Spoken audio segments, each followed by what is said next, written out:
తర్వాత అంటే ఉన్నట్టు చెప్పాలంటే చేతిలో ఒక్క రూపాయి కూడా లేదన్న.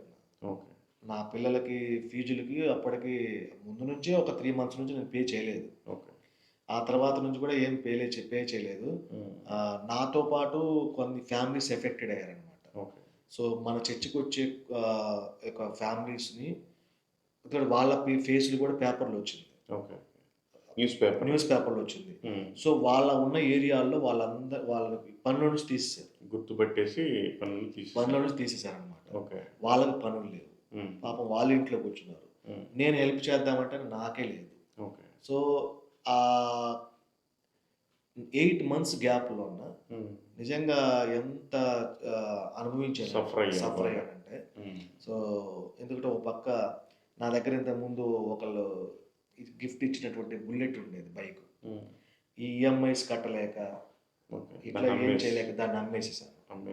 అమ్మేసి 2 మంత్స్, 3 మంత్స్ మళ్ళీ కాలినడకే. ఓకే. ఇంక బండేం లేదు. అవును. ఈ డెహ్రాడూన్, ఉత్తరాఖండ్‌లో ట్రాన్స్‌పోర్టేషన్ చాలా తక్కువ. బండ్లు లేకపోతే చాలా ఇబ్బంది. పబ్లిక్ ట్రాన్స్‌పోర్ట్ అసలు లేదు. ఎక్కువ అసలు లేదు. హ్మ్. ఒక మెయిన్ ఆ మెయిన్ రోడ్‌లో ఉంటది తప్ప ఇటు సైడ్ అంటే ఇంక నడిచి రావాలా 3 కిలోమీటర్లు. ఓకే. సో, అట్లా చేసిన తర్వాత అప్పుడు ఆహ్, ఎవరో తెలియని వాళ్ళొచ్చి ప్రొవిజన్ వచ్చేసి పెట్టేసి వెళ్ళిపోయారు. ఓకే. ఇంటి దగ్గరే. వాళ్ళెవరో నాకు తెలీదు. హ్మ్.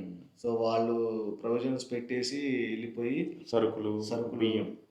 సో, నాకొచ్చిన సరుకుల్లో నుంచి మేము ఒక 70% తీసేసి ఎఫెక్టెడ్ అయిన వాళ్ళ ఫ్యామిలీస్‌కి ఇద్దరం వెళ్లి ఇచ్చేసి వచ్చాం.